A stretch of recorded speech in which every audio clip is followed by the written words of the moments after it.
தென்னாடுடைய சிவனே போற்றி எந்நாட்டவர்க்கும் இறைவா போற்றி। अरुणाचल शिव मेरे शिव चैनल पर आप सबका स्वागत है। सबसे पहले तो आप सभी शिव भक्तों को कोटि कोटि प्रणाम। बात करते हैं शिव पूजा के लिए आने वाले एक महत्वपूर्ण समय सोमवती अमावस्या के बारे में। सोमवती अमावस्या बहुत दुर्लभ होती है, बहुत ही एक विशेष पर्व आप समझ लीजिए। जो अमावस्या होती है, नॉर्मली जो भी अमावस्या होती है वो पर्व काल कहा जाता है शिव पूजा के लिए, जिसमें पूर्णिमा, अमावस्या, कृष्ण पक्ष की अष्टमी, आद्रा नक्षत्र, कृतिका नक्षत्र, ये सब पर्व काल कहे गए। संक्रांति भी पर्व काल कहा गया है। उसमें भी जो दुर्लभ है वो है सोमवती अमावस्या। इसलिए सोमवती अमावस्या को सदैव दुर्लभ बताया गया है। यहाँ तक कि देवताओं के लिए भी सोमवती अमावस्या को दुर्लभ बताया गया है। इस बार सोमवती अमावस्या 2 सितंबर सोमवार को व्याप्त रहेगी, तो इस दिन आपको भगवान शिव का विशेष पूजन करना चाहिए। जो पुण्य आपको सूर्य ग्रहण काल में प्राप्त होता है, वही पुण्य आपको सोमवती अमावस्या पर भी प्राप्त होता है। उतना ही अधिक महत्वपूर्ण समय सोमवती अमावस्या का भी है जितना सूर्य ग्रहण के समय होता है। सूर्य ग्रहण में किया गया जो दान होता है, जो तप होता है, जप होता है, जो पूजाएं होती है, वो अनंत कोटि फल और पुण्य देने वाली होती है। उसी प्रकार से सोमवती अमावस्या पर भी उतना ही पुण्य आपको प्राप्त होता है। तो इस दिन आपको विशेष शिव पूजन करना चाहिए। बात करते हैं क्या विशेष इस दिन आपको शिव पूजन में करना चाहिए। तो आपको इस दिन अभिषेक में बात करें तो सबसे पहले आपको स्वामी का अभिषेक तिल मिश्रित जल से करना चाहिए। काले तिल एक जल से भरे पात्र में मिला लीजिए थोड़े से, और उससे फिर स्वामी का अभिषेक करिए, अपने पितरों को उद्देश्य करते हुए कि आपके पितरों को शांति प्राप्त हो, उन पर भगवान शिव की कृपा बनी रहे और आपके पितरों की कृपा आपके परिवार पर बनी रहे। ऐसा पितरों को उद्देश्य करते हुए आप काले तिल मिश्रित जल से स्वामी का अभिषेक करें। इसके बाद पुनः लिंगम को शुद्ध जल से स्नान करवाएं। इसके उपरांत आपको स्वामी का अभिषेक कुसा मिश्रित जल से करना है। एक जल के पात्र में कुसा मिला करके 1-2 घंटे के लिए छोड़ दीजिए, तो जो कुसा के द्रव्य है वो उसमें घुलनशील हो जाएंगे। उसके बाद आप उस कुसा मिश्रित जल से भगवान का अभिषेक करें। ये जितने भी अभिषेक आप नमः सोनाद्रिनाथ या फिर अरुणाचल शिव या फिर पंचाक्षर मंत्र से नमः शिवाय से बोलते हुए कर सकते हैं। इसके बाद आप अष्टांग जल से स्वामी का अभिषेक करें। अष्टांग जल में आप जो 8 विशेष द्रव्य हैं वो मिला करके स्वामी का अभिषेक करें। अष्टांग जल में है जल, दूध, दही, घी, सरसों, चावल, तिल और कुशाग्र। ये 8 द्रव्य, कुशा का जो आगे का भाग होता है वो कुशाग्र कहा गया है। ये 8 द्रव्य एक जल के पात्र में आप मिला करके और फिर स्वामी का अभिषेक अपने पितरों को उद्देश्य करते हुए करिए। इसके बाद आपको जो दूध होता है, गाय का दूध, गाय के दूध में थोड़े से काले तिल मिला करके पुनः स्वामी का अभिषेक करना है और फिर पुनः शुद्ध जल से भगवान को स्नान करवाएं। इसके बाद आप शहद से स्वामी का अभिषेक करें। शहद के उपरांत पुनः शुद्ध जल से स्नान करवाएं और उसके उपरांत आप जो भस्म होती है, सफेद विभूति, उससे स्वामी का अभिषेक करें। भस्म से अभिषेक में जो महाकालेश्वर में प्रोसेस फॉलो होती है, कपड़े में भर करके इस प्रकार से, जो वो अलग पूजा पद्धति है, वो आपको फॉलो नहीं करनी है। अपने हाथ में थोड़ी सी विभूति लीजिए और लिंगम को बड़े प्रेम से, श्रद्धा भाव से उस भस्म से लेपित कर दीजिए। उसके उपरांत पुनः शुद्ध जल से स्वामी का अभिषेक करिए। इसके बाद दही से आपको भगवान का अभिषेक करना है, ताकि वो जितनी भी चिकनाई वगैरह है, जो द्रव्य चिपके हुए हैं शिवलिंग से, वो हट जाए। दही से अच्छी तरह से आप लिंगम को अभिषेक करिए अपने हाथों से, और इतने जोर से नहीं रगड़ना है कि लिंगम को कोई क्षति पहुंचे, भगवान के विग्रह को कोई क्षति ना पहुंचे। ऐसे बिल्कुल प्रेम भाव से आपको दही से स्वामी का अभिषेक करना है। दही के उपरांत आप शुद्ध जल से पुनः स्नान करवाइए भगवान को, और उसके बाद सफेद जो पुष्प होते हैं उस पुष्प मिश्रित जल से भगवान का अभिषेक करें। ये चीजें आप सीरियल वाइज नोट कर सकते हैं, नोटबुक वगैरह ले लीजिए, उसमें लिख लीजिए। ये केवल सोमवती अमावस्या पर ही आपको फॉलो करना है। तो जो सफेद पुष्प हैं वो जल के पात्र में 1-2 घंटा पहले आपको मिला करके छोड़ लेने हैं। इस पुष्प मिश्रित जल से स्वामी का अभिषेक करना है। पुष्प सफेद ही रहेंगे, सुगंधित सफेद पुष्प जो भी आपको मिल जाए उन्हें जल में मिला करके 1-2 घंटा पहले छोड़िए, फिर उस जल के साथ आप स्वामी का अभिषेक करिए। और अंत में आपको गंगा जल से भगवान का अभिषेक करना है। अभिषेक के उपरांत आप लिंगम को अच्छी तरह से पोंछ करके साफ करिए और भस्म का सुंदर त्रिपुंड आप लिंगम पर बनाइए।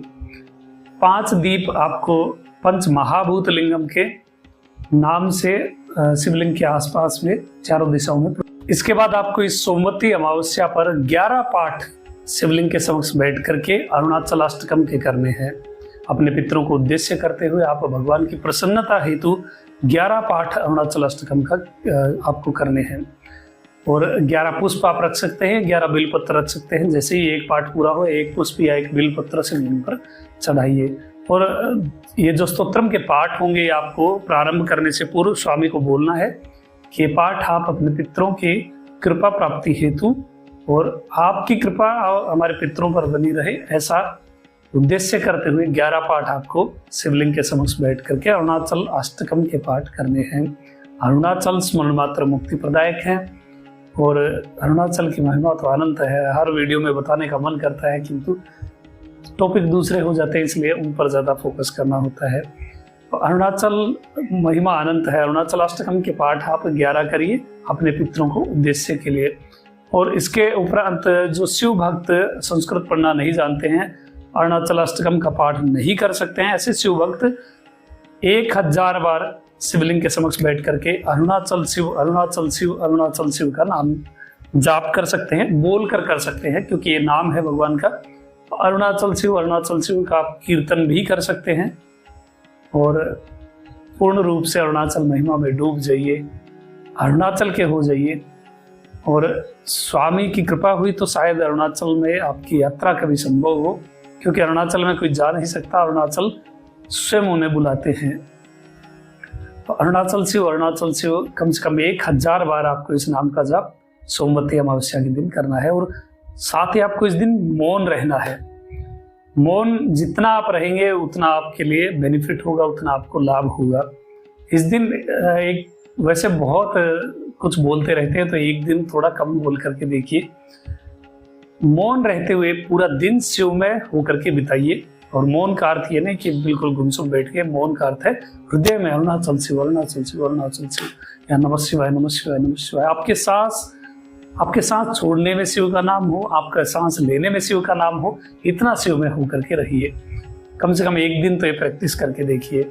और जिन शिव भक्तों ने भस्म के लिए निवेदन किया था, विभूति के लिए, उन शिव भक्तों को भस्म भेज दी गई है, जल्द ही आपको 2-4 दिन में प्राप्त हो जाएगी। इस दिन आपको गंगा जी में स्नान अवश्य करना चाहिए। यदि आप गंगा तटवर्ती क्षेत्रों में रहते हैं तो गंगा जी में स्नान अवश्य करें, या फिर किसी भी तीर्थ के आसपास में आप रहते हैं, यदि आपके आसपास में तीर्थ है, वहां जाकर के आप तीर्थ में स्नान अवश्य करें। जो शिव भक्त ऐसी जगह रहते हैं जहाँ पे तीर्थ नहीं है, गंगा जी नहीं है, तो वो अपने नहाने की जो बाल्टी है उस जल में ही थोड़ा गंगा जल मिलाइए और नमः पार्वती पतये हर हर महादेव शिव शिव बोलते हुए आप उस गंगा जल मिश्रित जल से स्नान करें। क्योंकि इस दिन सोमवती अमावस्या को तीर्थ क्षेत्र में या गंगा स्नान का बहुत महत्व होता है। और जो शिव भक्त तीर्थ क्षेत्रों में या गंगा तटवर्ती क्षेत्रों में रहते हैं, तो वो उस तटवर्ती क्षेत्र में जाकर के, गंगा जी के स्थान में या तीर्थ में जाकर के दान अवश्य ही करें। शिव भक्त यदि आपको दिख जाए भस्मधारी, त्रिपुंडधारी, रुद्राक्षधारी, तो फिर ऐसे शिव भक्तों को आप भोजन अवश्य करवाएं। और नहीं दिख रहे हैं तो फिर, या फिर आप ऐसे तीर्थ क्षेत्र में नहीं है, तो फिर आप शिवालय में जाकर के ही शिव भक्तों के लिए दान करिए।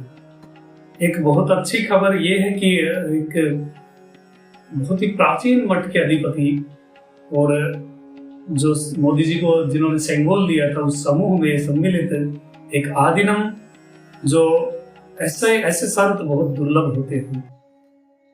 जब आप उनसे मिलते हैं तो आपको लगेगा नहीं कि आप किसी एक महान संत से बात कर रहे हैं, आपको लगेगा कोई आपके बिल्कुल ही, जिन्हें आप हमेशा से जानते हैं, ऐसे मित्र से आप बात कर रहे हैं। इतना सरल व्यक्तित्व, आप उन्हें यूट्यूब पर फॉलो कर सकते हैं।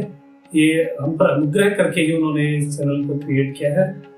अभी अलग अलग भाषाओं में वो वीडियो डाल रहे हैं, किंतु मैं उनसे निवेदन करूंगा कि वो हिंदी भाषा में भी हम सब पर अनुग्रह करें। जल्द ही उनकी वीडियोस वगैरह हिंदी में आ सकती हैं। उनके चैनल का लिंक इस वीडियो के डिस्क्रिप्शन में आपको मिल जाएगा, यहाँ स्क्रीन पर पॉसिबल हुआ तो यहाँ पर भी आपको दिख जाएगा। स्वामी बुद्धात्मानंद सरस्वती जी, इनसे बात होती है, इनका अनुग्रह आशीर्वाद प्राप्त होता है तो साक्षात भगवान का अनुग्रह आप इसे समझिए। बहुत ही ऐसा व्यक्तित्व है, ऐसे महान संत है कि शब्दों में कुछ कहना संभव नहीं है। तो आप चाहें तो इनका चैनल सब्सक्राइब कर सकते हैं। आगे बढ़ते हैं कि विशेष इस दिन आपको क्या करना है। 11 पाठ अरुणाचल अष्टकम के या फिर 1000 नाम अरुणाचल शिव बोलते हैं आपको स्वामी के समक्ष करने हैं। इसके बाद स्वामी के लिए आप 3 प्रदक्षिणा आदि अरुणाचल शिव बोलते हुए करें, दंडवत साष्टांग प्रणाम करें। नैवेद्य की बात करें तो इस दिन आपको खीर का नैवेद्य भगवान के लिए लगाना है, खीर का भोग लगाना है। और जब पूजा पूर्ण हो जाए उसके बाद आप बेलू वृक्ष के पास जाइए, या तो मंदिर परिसर में है तो बहुत अच्छी बात है, या फिर जहां कहीं भी बेलू वृक्ष दिखे वहां आप एक दीप प्रज्वलित करिए बेलू वृक्ष के मूल में। बिल्कुल पास नहीं करना है, थोड़ा सा दूर बेलू के मूल में अग्नि की तपन ना पहुंचे इतना दूर आप कर लीजिए। चाहे सुबह करिए या दोपहर में या संध्या काल में, जब भी आप पूजन कर रहे हैं तब आपको लिंग पूजा के बाद बेलू पूजा करनी है। दीप प्रज्वलित करिए, एक पुष्प बेलू के मूल में चढ़ाइए और बेलू को प्रणाम करते हुए, साक्षात शिव स्वरूप बेलू होते हैं तो बेलू वृक्ष की 108 प्रदक्षिणा आपको अरुणाचल शिव बोलते हुए करनी है। साक्षात शिव स्वरूप बेलू वृक्ष की प्रदक्षिणा 108 बार धीरे धीरे, आप बिल्कुल स्पीड में मत करिएगा, नहीं तो चक्कर वगैरह आ सकते हैं। तो अपनी सेहत के अनुसार, अपने स्वास्थ्य के अनुसार आप 108 परिक्रमा बेलू वृक्ष की करें।